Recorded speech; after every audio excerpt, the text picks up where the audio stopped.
My husband filed for divorce because he said I only lived for my sick mother, and he didn't want to waste his youth. My kitchen table basically turned into a medical command center the year everything went sideways, which sounds dramatic, but I promise it was just piles of receipts. Pill bottles, insurance paperwork, and half-drunk coffee mugs squeezed in between my kids' homework and their cereal bowls. I used to joke that our dining room had been downgraded to a waiting room with snacks.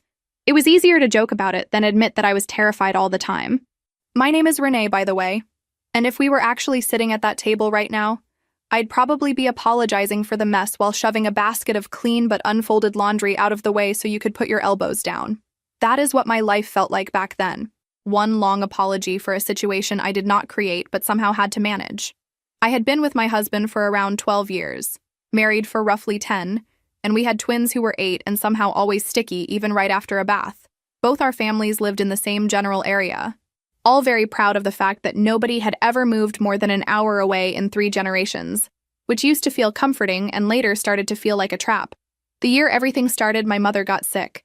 Not the kind of sick where you rest for a week and complain about it. The kind where doctors use words like chronic and aggressive and talk very calmly while your ears are ringing. It was a blood thing, complicated and ugly, and even with insurance, there were copays and special medications and appointments 3 times a week. As an only child, it was basically unspoken that I'd be the one driving her, sitting with her, talking to nurses, and memorizing every single side effect sheet they handed us. My father is not a monster. He just shuts down emotionally when things get scary, which is a nice way of saying he became a ghost who still walked around the house. So I did what I always do. I made a schedule, I rearranged my work hours, and I told myself it was temporary. I worked as a front desk coordinator at a small medical office. Yes, the irony of spending all day around other people's health problems and then going to the hospital at night did not escape me. The job was a mix of answering phones, arguing with insurance reps, and telling people who were already scared that they had to wait a little longer. And then I would clock out and go do a less paid, more emotionally intense version of the same thing for my own mother. Some nights I slept in one of those horrible reclining chairs in her room, the kind that look like they were designed by someone who actively hates backs. Before the diagnosis, my husband and I had been talking about moving out of state. He had been offered a position with more responsibility and better pay at a branch office in another region, and he had this whole fantasy about how we would get a bigger house, and the twins would grow up with better schools, and I would maybe go back to study something I actually liked. We had been planning it quietly, like a little exciting secret. During those first weeks of my mother's treatment, that plan went from exciting to impossible so fast it gave me whiplash. At first, he said all the right things. He told me we could revisit the move later, that my mother needed me, that family came first. He held me when I cried in the kitchen late at night, when everyone else was asleep and the house finally went quiet. But the more weeks passed, the more his words and his eyes stopped matching. He started looking at the calendar like it had personally betrayed him.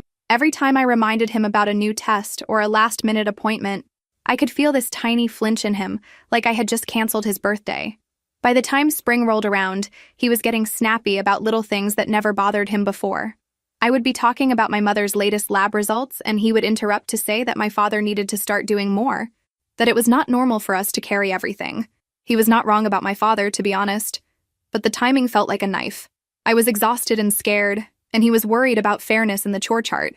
One night after the twins went to bed, we had this argument in the living room where he said, in this flat voice, that he felt like our entire life had turned into my mother's illness, and he did not even recognize our marriage anymore. I remember sitting there on the couch, clutching a throw pillow like it could keep me upright, trying to explain that I did not ask for any of this. My mother did not ask to get sick just to annoy him. He rubbed his face and said he knew that, but he was drowning too. I tried to offer compromises that did not exist, like suggesting we get a home health aide that we could not afford or somehow split myself into 2 people. The conversation went in circles until we were both too tired to keep going and ended the night in that weird, cold silence where you share a bed but feel like you are on opposite sides of the planet. Things got worse the week my mother had a bad reaction to one of the treatments and ended up in the emergency department. I spent 3 nights at the hospital in a row, barely going home except to shower and check on the twins, and even that felt like stealing time from her. The 3rd night, my back was screaming from the chair and my brain was just static. I remember finally sitting down with a vending machine sandwich, my phone buzzing nonstop in my pocket. It was my husband. The first message said something about how his day had been stressful. The second message asked if I had ironed his favorite shirt for some big meeting he had the next morning. I stared at the screen for a full minute, trying to process that he was asking about a shirt while I was literally waiting for a doctor to tell me whether my mother's organs were handling the medication. I typed and erased 3 answers before settling on something like, "I have been at the hospital for 3 days. The shirt is wherever you left it." He did not like that answer. He wrote back that he understood things were hard, but he also had a job and could not show up looking sloppy, that I was not the only one under pressure. I felt this hot, shaky anger rise up in me. I told him, probably less nicely than I am remembering it now, that he could figure out the shirt situation himself, because I had enough on my plate. He left me on red for hours. When I finally got home the next afternoon, he barely looked at me. The twins were on the floor with blocks. My father was at my place fixing something in the sink, and my husband was scrolling on his phone like we were all in some waiting room together. A week later, he came home with news. He waited until the kids were glued to a cartoon and my father had gone back to his house. He took a deep breath, the way he did when he was about to say something he knew I would not like, and told me he had applied for that position in the other state after all. He had done it a while ago, he said, and he had just gotten the call that they wanted him. He stood there in our kitchen, smelling like the cheap cologne he used on important days, and said it like he was announcing a win for both of us. I remember leaning against the counter because my knees genuinely did not trust the floor anymore.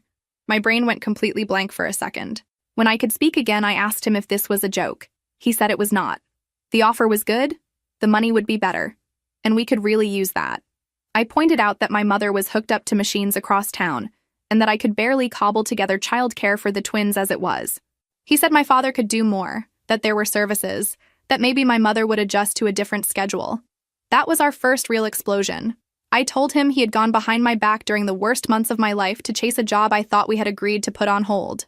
He told me he had to think about our future, and in his mind, waiting indefinitely for my mother's condition to improve was reckless. I accused him of being selfish and cruel, and he accused me of being controlling and of using my mother's illness as an excuse to keep him stuck. Those were his words. Stuck and excuse. I felt those words like a slap. At some point, he said he had already accepted the position. There was a start date in a few months. He had to move before us, set things up, and then, in his perfect scenario, I would follow with the twins once things with my mother calmed down, or once we arranged other care. I asked him, with my voice shaking, what he expected me to do if she did not magically get better on his timeline. He said maybe that was the point, that she was never going to get fully better, and I could not spend the rest of my life inside that hospital. I did not throw anything, even though I wanted to. I did not scream at the level my body wanted to. Instead, I sank into a chair, put my head in my hands, and cried in that ugly, gasping way you do when your entire sense of safety shifts. He said he was sorry it felt like a betrayal, but he could not let his career die. He said he still loved me and the kids. He was just trying to survive, too. I honestly do not remember how that night ended. Just flashes of him sleeping on the couch and me staring at the ceiling, listening to the twins breathing in the next room and wondering how I was supposed to hold all of this without breaking. A few days later, he moved in with his parents temporarily, which is what people say when they have one foot out the door, but do not want to look like the bad guy yet. He said he needed space, that we were only fighting when we were under the same roof, that it would be better for the twins to see less tension. He hugged them in the driveway and promised he would still be there for them, that nothing was changing between them and him, only between the adults. I stood by the front door, arms crossed against the chill, feeling like the adult in question had just turned into a stranger. We did not talk for almost a week after that. When he finally showed up, he did it with a proposal that sounded like it belonged in a spreadsheet. He said he would still take the job in the other state. He would move, we would stay, at least for a while. He would visit every other weekend, help with money, and once things stabilized, we could revisit togetherness. He kept saying the words for now like a bandage word. Temporary, quick fix, not permanent. I wanted to scream that nothing about this felt temporary. Instead, I looked at the twins playing in the next room and thought about my mother attached to a pump and nodded like a coward who has no other options. We tried his plan. The first months were a blur of logistics. He moved.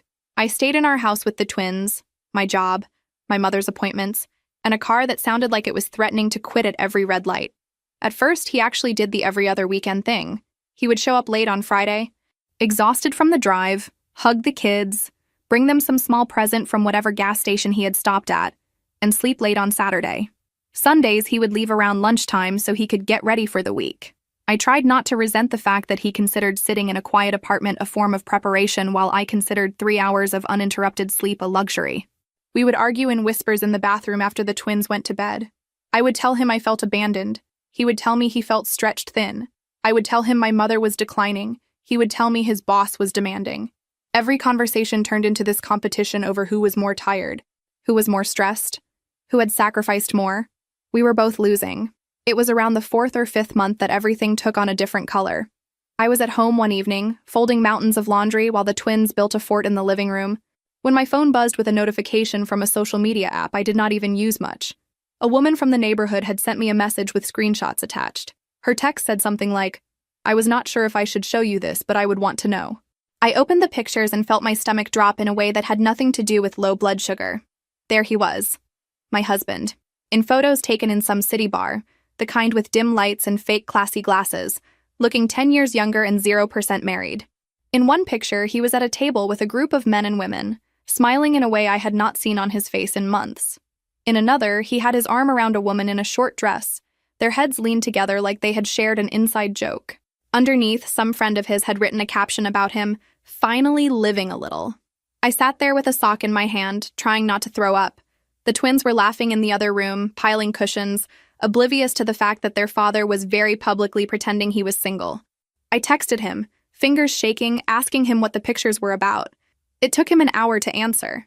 When he finally did, his tone was defensive right from the first sentence. He said he was allowed to have a social life, that going out for drinks did not make him a monster, that I was blowing things out of proportion as usual. As usual. That phrase made me see red. I pointed out that the woman tucked under his arm looked very comfortable for someone who saw him as a purely platonic colleague. He responded that it was just a picture, that people posed, that I was paranoid because I had been stuck in hospital waiting rooms too long. I told him that while I was cleaning up vomit and managing medication schedules, he was out there taking shots and collecting phone numbers. He did not deny it. He just said we had been practically separated for months now, and he had a right to feel alive again.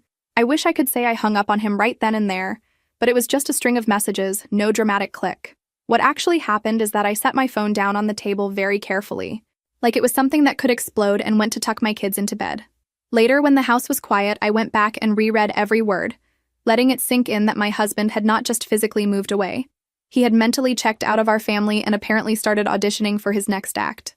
Money became a problem around the same time. At first, he sent what we had agreed on. Then the transfers came late, then a little short. Then he started making comments on the phone about how things were more expensive in the new city, and he had to network and go out with colleagues. And their expectations were different up there. I tried to remind him gently that expectations down here included feeding and clothing 2 small humans, and keeping the lights on, and gas in the car so I could take my mother to the hospital. He sighed and said he was doing his best. The school called me one afternoon about one of the twins, saying he was acting out in class, snapping at teachers, refusing to participate, and crying over small things.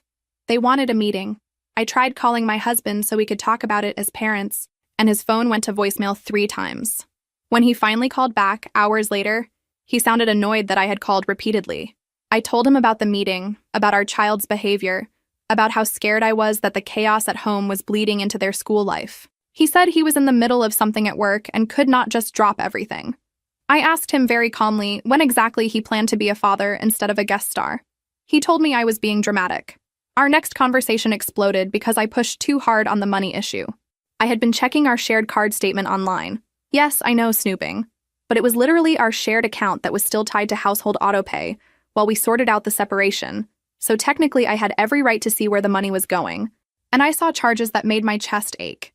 High tabs at trendy bars, charges for a dating app's premium features, a couple of purchases at a clothing store that definitely did not sell anything in my size. I called him and asked, in that scary, quiet voice I get when I am beyond angry, what exactly we were paying for. He did not apologize. He did not even try to lie in a convincing way. He said something like, "Look, what I do with my money over there is my business now." I reminded him that there was no over there money and down here money. There was a family account and 2 kids who did not ask for any of this. He said I was trying to control him from a distance, and that was not going to work.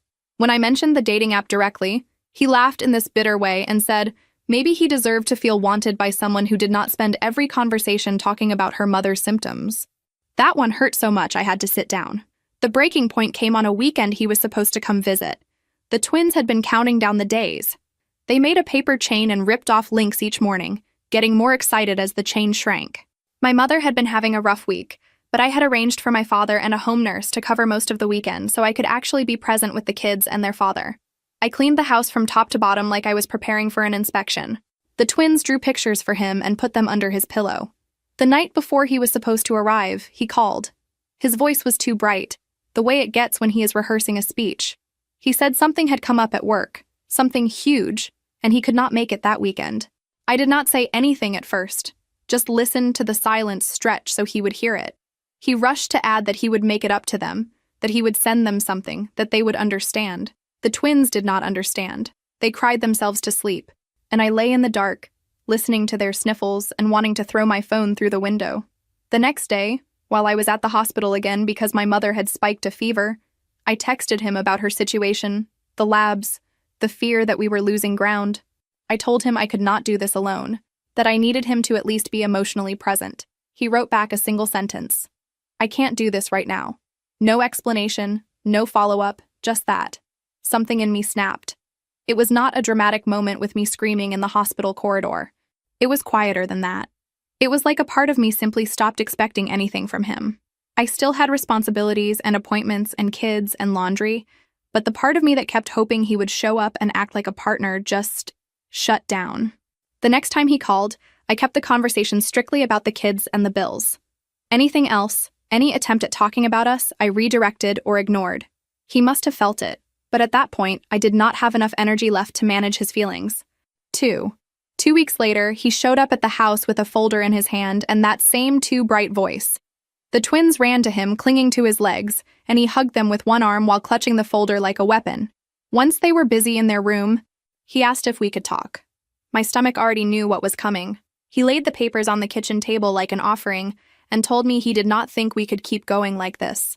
He said it was not fair to either of us, that we were living separate lives, that we were always angry, that he did not want the kids to grow up thinking this was what marriage looked like. Somewhere in there, he slipped and admitted that he also wanted the freedom to actually pursue the life he had started to taste in that new city.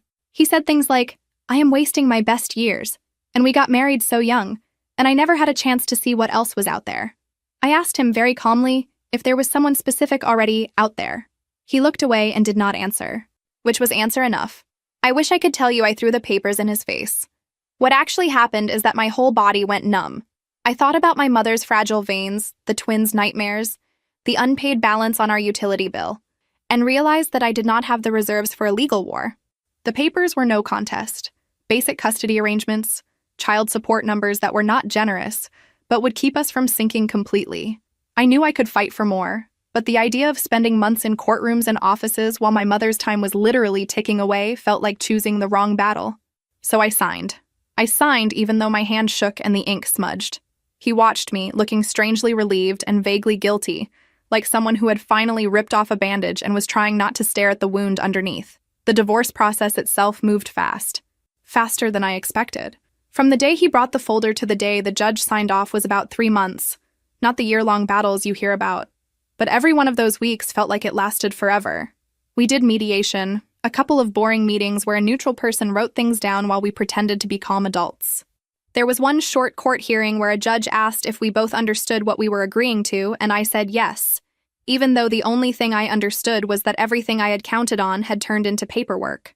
When it was done, he called me the next day sounding lighter than he had in a year. He said he appreciated how mature I had been, how we had handled this like grown-ups for the sake of the kids.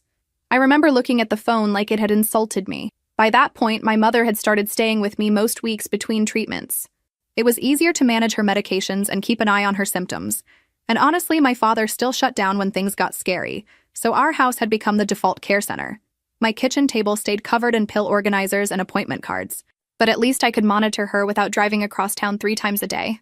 The twins were on the floor, drawing. My mother was asleep in the other room, and my father was fixing a broken cabinet door in the kitchen. I mumbled something polite and hung up, then went to the bathroom and cried quietly so nobody would feel like they had to comfort me. The months after the divorce were some of the longest of my life. I had to explain to the twins what was happening in small, age-appropriate pieces that still shattered them. One of them started waking up almost every night with nightmares about being left places, at school, at the grocery store, at their grandparents' house. The other one became clingy in this way that made brushing my teeth alone feel like a luxury trip. My mother's condition stabilized slightly but was still unpredictable, which meant the hospital trips slowed down but never stopped. My father and I developed a tag team routine where he would handle mornings and I would handle afternoons or vice versa, depending on my work shifts. At school events, people would look at me with this tilted head pity that I started to hate. Some of the other parents had seen my ex's new life online. Nobody said anything directly, but I caught whispers and quick glances. One woman pulled me aside to tell me she had run into him at a restaurant in the city, laughing loudly with a group and looking like a different person. She said it like she was complimenting his glow-up. I smiled and nodded and then cried in my car in the parking lot. My father was quietly furious. He did not yell. He just made these short, tight comments whenever my ex's name came up, about responsibility and character and people showing their true colors under pressure. My mother, when she was lucid enough, would squeeze my hand and say she was sorry, as if her illness had somehow caused my marriage to collapse. I had to keep telling her it was not her fault, even though a small, cruel part of me wondered if we would still be together if she had never gotten sick. I hate that thought, but I'm not going to pretend I did not have it. Life settled into this strange, tired pattern. Work, kids, hospital, sleep, repeat. I kept my position at the medical office, grateful for the insurance and the routine, even on days when listening to other people's health problems felt like salt in an open wound. My boss knew about the divorce and let me switch to slightly flexible hours when the twins needed me, which was the only reason I did not quit. My ex stuck to the arrangement on paper. He sent the support money, not always on time, but enough that I did not have to choose between electricity and groceries. He came to visit according to the schedule, though he sometimes cut weekends short for vague reasons. The twins learned a new normal where they had a house with me and occasional weekends with him in whatever new apartment he was renting.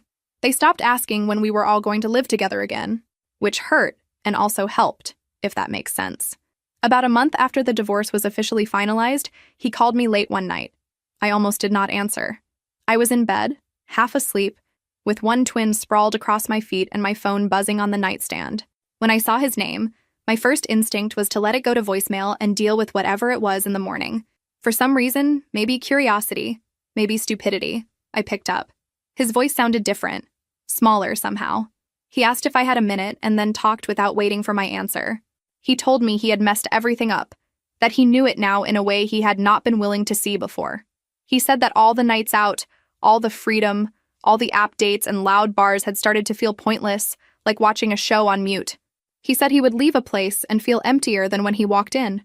He told me he had started having nightmares about the kids, about one of them asking why he did not love them anymore, about showing up somewhere and seeing them across a room and not being able to reach them. He admitted that his job in that other state was not as secure as it had seemed.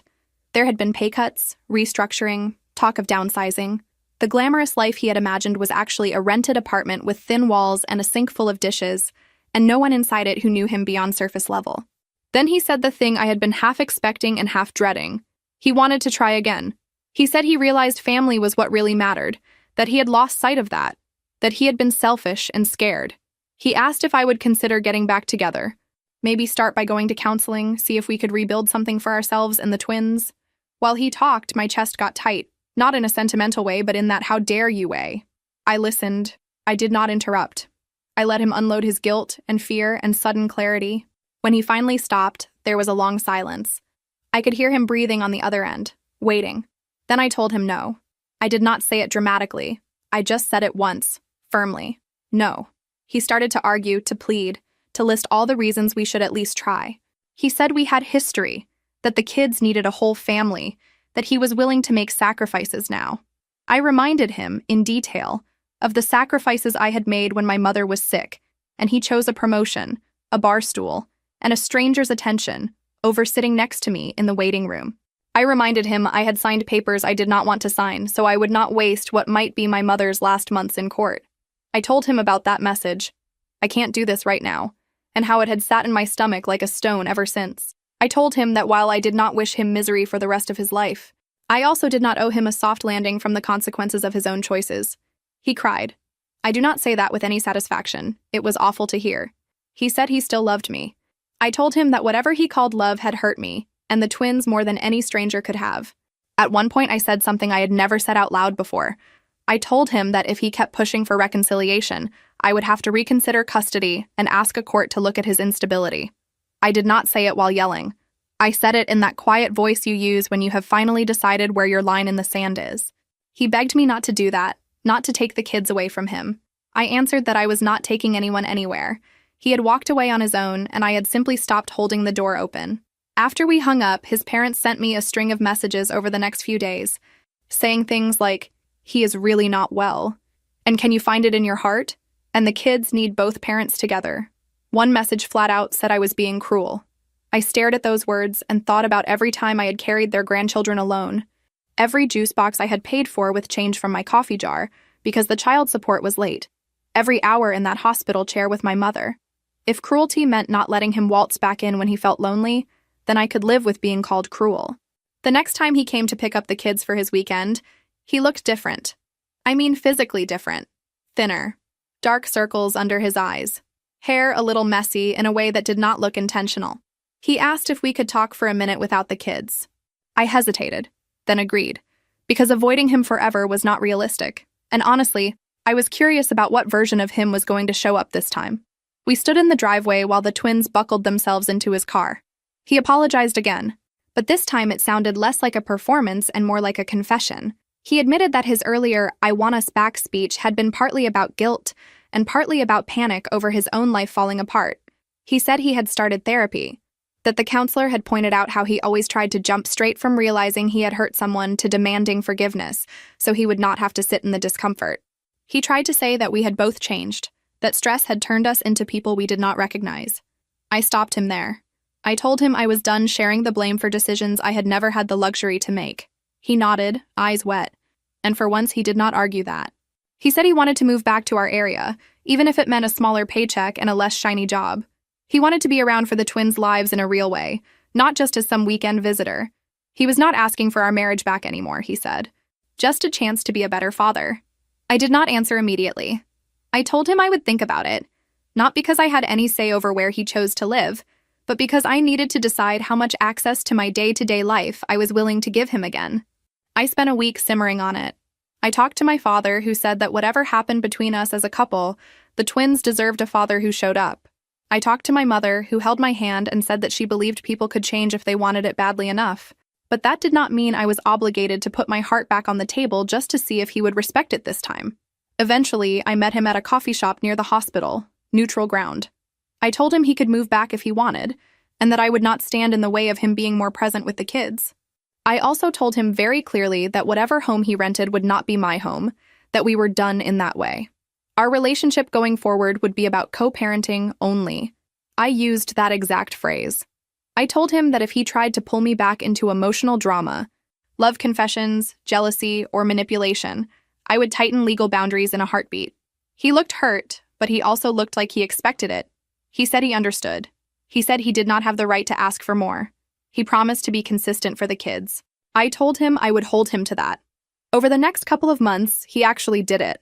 He transferred to a position back in our region, a less impressive title and a smaller paycheck, but steady.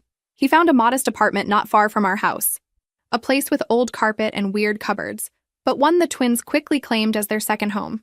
We set up a co-parenting app to manage calendars and communicate about school, health, and schedules, so there would always be a written record of agreements. My therapist's idea. And probably the best one she ever gave me. The transition was messy, of course. The twins were confused and hopeful and angry in ways that did not always make sense. One of them refused to hug him for the first few weeks, clinging to me and glaring whenever my ex walked in. The other one would run to him and then burst into tears when it was time to come back to my house. They tried to play us against each other sometimes, the way kids do, asking one parent for something and then asking the other when they did not like the first answer.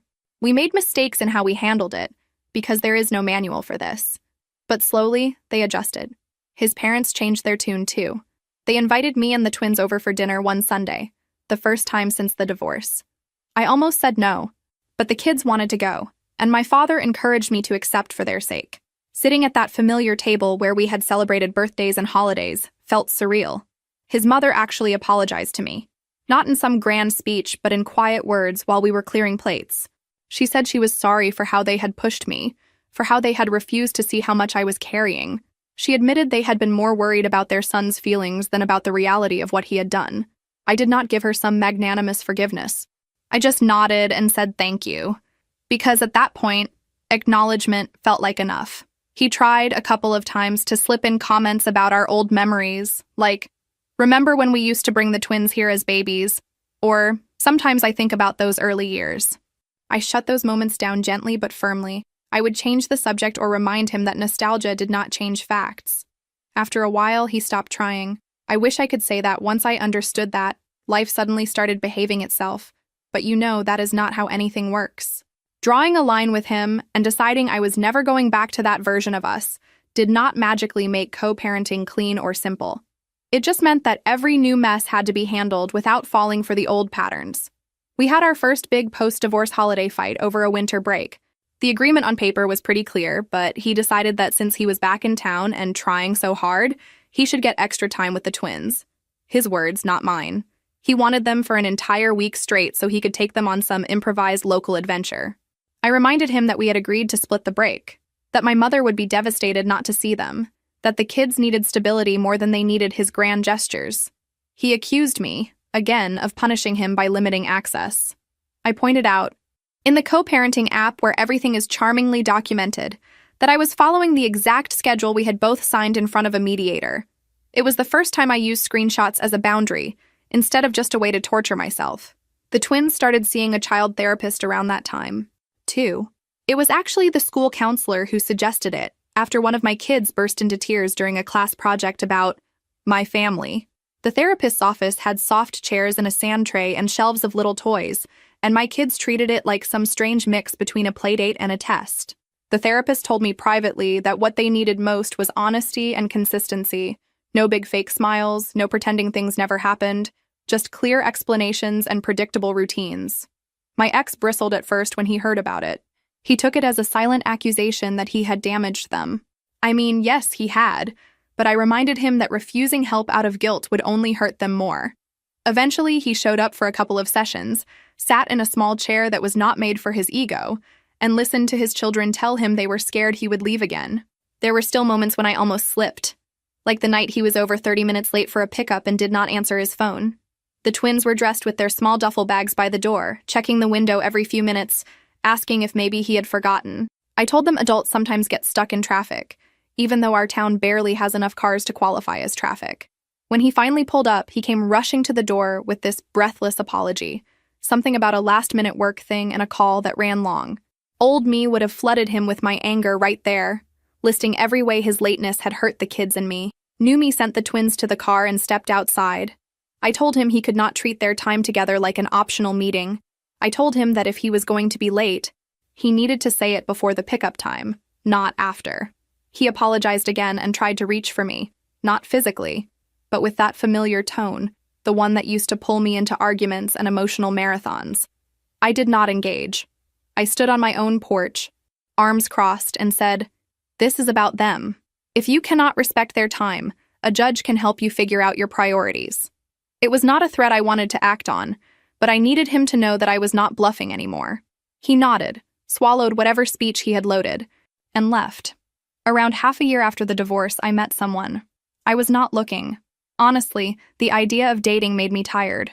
It happened because one of the nurses at the hospital introduced me to her cousin at a community event, a man who had also been through a divorce and had kids close in age to mine. He was quiet, kind of cautious in his body language, like someone who had been burned and was still getting used to holding his hands near the fire again. We started by texting about small things, then having coffee, then watching our kids play at the park while we awkwardly navigated the newness. His name does not really matter here. What matters is that he treated me with a basic level of respect that felt so foreign, I almost did not know what to do with it. He asked about my day and actually listened to the answer. He showed up when he said he would. He never made me feel like my mother's illness or my kids' needs were inconveniences. He understood, without me having to explain, that if my mother landed in the hospital again, dates would be canceled and sleep would be rare. The twins were unsure at first, which was fair. I did not introduce them right away. I kept him separate from that part of my life until I felt confident he was not just another temporary storm. When I did finally let them meet him, it was at a park, in broad daylight with ice cream and an escape plan in my pocket. He talked to them about their favorite games and asked them questions without forcing anything. Later that night, one of the twins said, "He is nice, but he is not my dad." And I said, "I know, and that is okay. He does not want to be." My new relationship was not some perfect fairy tale either. There was this expectation, in other people's eyes at least, that because my ex had been such a disaster at the end, the next man who treated me decently would automatically feel like a dream. Real life is not that simple. We had our own awkward arguments. The first time he canceled a date because his own child was sick, I felt this flash of panic that had nothing to do with him. My brain dragged up every time my ex had used work or being busy as an excuse, and I almost spiraled into assuming this new guy was going to disappear. 2. Instead of letting that sit and rot in my chest, I told him. I said, "Look, I know it is not rational, but this is what my brain is doing." He could have rolled his eyes or told me to get over it. Instead, he said he understood why my trust was shot, and that if I needed an extra text or two to feel grounded, he could do that. It was such a small, practical response, but it felt massive compared to the emotional gymnastics I had been doing for years. The first time he spent a full day with me and the twins, it was chaotic and oddly comforting. We went to a park, then a cheap diner, then back home to play a board game with half the pieces missing. The twins tested him on purpose. I could see it. They argued loudly, refused to share, asked him pointed questions about whether he was going to stick around. He did not try to be their instant best friend or their replacement dad. He just answered honestly, told them he was in their life because he liked their mother, and that the rest we would all figure out together. That night, after I tucked them in, one of them whispered, "He is weird, but in a good way," and I counted that as a win.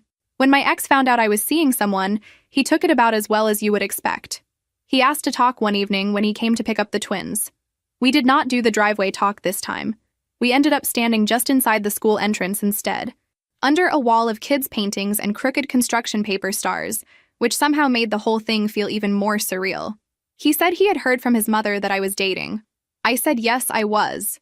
He asked what the man was like, and I told him he was decent and kind and none of his business beyond that. He tried to play it cool, but his jaw clenched in that way that meant he was swallowing something bitter. He said he hoped I was being careful about who I brought around the kids.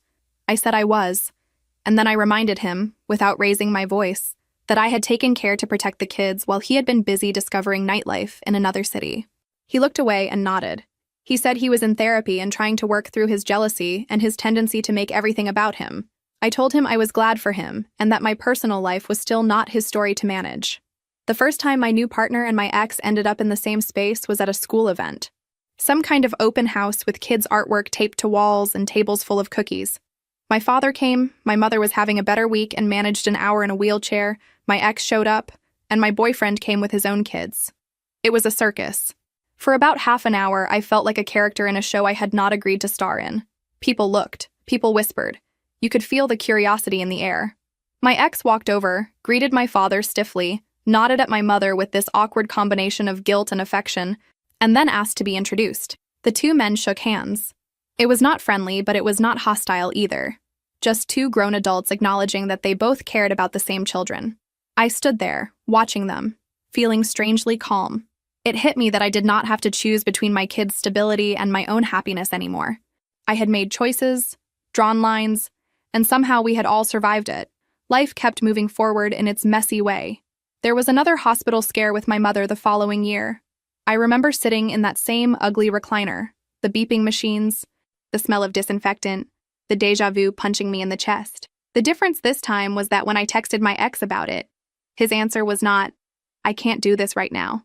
He said, "Do you need me to keep the twins an extra night so you can sleep?" And then he actually followed through.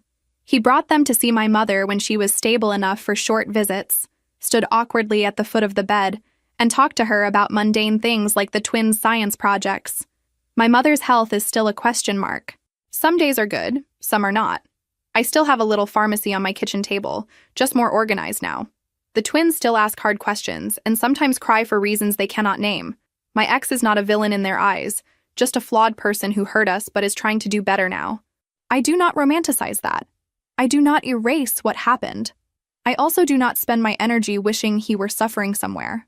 The truth is less dramatic. He is living with the consequences of his choices, just like I am.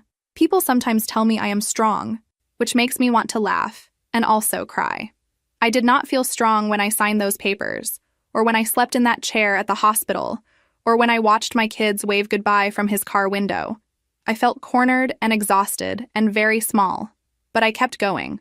One appointment, one late bill, one school meeting at a time. I learned how to say no without writing an essay afterward. I learned that I could love my kids fiercely, love my mother, and still refuse to set myself on fire to keep everyone else warm. And whenever I think for a second that maybe I was too harsh, that maybe I should have forgiven more or tried harder to glue something back together that was already in shards, I remember that text. I can't do this right now. I remember all the nights I did it anyway, even when I did not want to, even when nobody thanked me. That is when I remind myself that drawing a line is not cruelty. Sometimes it is the only way to stop bleeding. It did not erase the times he had failed me before. Nothing will. But it added a tiny layer of proof that he could at least be decent now, inside the boundaries I had set. I let myself appreciate that without letting it turn into some grand narrative about second chances. It is a weird thing, learning to accept help from someone you also refuse to take back. His parents had their own learning curve. Even after that quiet apology in the kitchen, old habits died hard. There were times his mother would make a small, pointed comment about my boyfriend, calling him the man you are seeing, in this careful tone like she was talking about a questionable pet. Once, when the twins came back from a weekend at their grandparents' house, one of them repeated something she had said about how real families stay together and work things out. I called her. I told her she was free to have whatever opinion she wanted about divorce, but she was not allowed to push guilt onto my children for something they had no control over. She cried, of course, and said she had not meant it that way. Maybe she had not. Maybe she had. Either way, the next time they hosted the twins, they stuck to neutral topics like school, pets, and weather, and I was fine with that. Eventually, my ex started dating someone too. The twins mentioned it first, casual and brutal the way kids are. They came home talking about the woman who brought the snacks and how she had a dog and wore very bright nail polish. My stomach did a little twist that surprised me. It was not jealousy, not really. It was more this complicated mix of protectiveness and, honestly, relief. If he found some kind of emotional distraction that did not involve trying to drag me back into our old mess, that could only help. We had a conversation about it on the porch one day. I told him I did not need or want details about his romantic life, but I did need to know who was spending time alone with my children. He agreed to introduce us in a neutral setting before she became a regular presence around them. The introduction was awkward, obviously. She seemed nice enough, nervous, clearly aware of the history she was walking into. I did not grill her. I did not warn her. I just watched how she spoke to my kids. She knelt to their level, listened when they talked, and did not try to bribe them with gifts. That was enough for me. There were still late nights when the weight of it all felt like too much. I would be sitting on the couch after everyone else in the house had gone to bed, the television flickering quietly with some show I was not really watching, and my brain would replay everything. The diagnosis, the text messages, the papers, the driveway fights, the school events with their weird social choreography. Sometimes I would catch myself stalking my own past, rereading old threads I should have deleted, looking for the exact moment things broke so I could convince myself I would see it coming next time. My therapist told me that there is no magic moment, just a collection of tiny choices that add up. She said healing is not about pretending those choices never happened, but about choosing differently now, even when your nervous system is screaming that familiar chaos is safer, because at least you know its rules. I hated how right she was, and also clung to it when I was tempted to answer one of my ex's longer, nostalgic messages with more than a neutral co-parenting response. So no, my life did not wrap up in some tidy moral lesson. There was no single day when I woke up and thought, yes, now I am fully healed. Thank you for coming to my inspirational talk. It was more like this slow accumulation of tiny, boring victories. Turning my phone face down during dinner and not checking to see if my ex had written something provocative. Saying no to extra shifts when my body was clearly begging for rest, even if the electric bill scared me. Letting my boyfriend see me ugly cry over something small because it had poked an old bruise, and not apologizing afterward for being too much. If there is any kind of happy ending here, it is not picture perfect. There is no neat bow. My life now is quieter in some ways and more complicated in others. I shared drop-offs and pickups with a man who once vowed to spend his life with me and then walked away when things got hard. I fall asleep next to someone new who knows my whole messy history and stays anyway. I hold my mother's hand while she naps in her chair and listen to my father rant softly about cable news. I sign permission slips and argue with insurance and show up at school concerts where I stand between my past and my present and clap for my kids like they are the main act, because in the middle of all this chaos, they are. Time kept moving, whether I liked it or not. The twins got taller, their faces shifting from round to angular in this sneaky way that made me stare at them sometimes like they were strangers who had stolen my babies. Homework turned from coloring sheets into actual projects that required glue and research and my broken printer. My mother had good months where she cooked small meals again, and bad weeks where just getting out of bed was a victory. My father finally accepted that therapy was not a scam and started seeing someone himself, which, honestly, changed our house more than any pill ever did. Co-parenting settled into something that almost resembled a rhythm. There were still offbeat moments, like when my ex forgot to sign a field trip form on his week, and I had to run across town on my lunch break so my kid would not be the only one left sitting in the classroom. We argued about it later, of course, because I was tired of picking up the slack in ways that never showed up on any legal document. He tried to blame his forgetfulness on work stress, and I reminded him that I had work stress, plus medical stress, plus single-parent stress, and somehow I still remembered to initial every tiny line on those forms. At the same time, I could not deny that he was different from the man who had walked out when my mother first got sick. He showed up at parent-teacher conferences even when it was not technically his night. He sat through boring school assemblies and clapped at the wrong moments and took pictures of the twins holding paper certificates. He did not flinch every time I mentioned a new medication or a side effect. Instead of shutting down, he would ask practical questions like, "Do you want me to take them this weekend so you can sleep after her appointment?" And then actually follow through. It was confusing, seeing that version of him coexist with the one who still lived in my memory, the one who had said he could not do this. My boyfriend became less of an extra and more of a main character in our everyday chaos. He learned the twins' inside jokes and the noises the car made when it needed a tune-up. He joked with my father about sports neither of them really watched, and helped my mother reach things from shelves without making her feel like she was fragile glass. We had our own rough patches, like the first time we discussed moving in together, and I realized my whole body tensed at the idea of sharing a space with any man again. We did not rush it. He did not sulk about my hesitation. He said, "I am not trying to replace anything. I just want to build something that does not require you to constantly brace for impact." That sentence made me cry harder than any love declaration could have. The twins noticed the differences too. One of them drew a picture for school where the assignment was, "My home," and he drew both houses, mine and their father's, with arrows back and forth. In the corner, he drew my boyfriend and labeled him, "the guy who makes us pancakes." When I asked him about it, he shrugged and said, "He is not like a dad, he is just like extra support." And I had to go to the bathroom for a moment, so I would not sob into his crayons.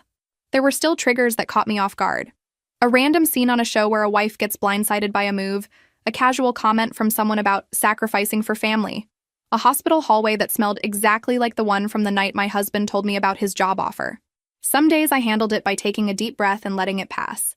Other days I handled it by ugly crying in the shower and texting my best friend a stream of half-coherent messages that she answered with heart emojis and, "You are allowed to be mad about it forever."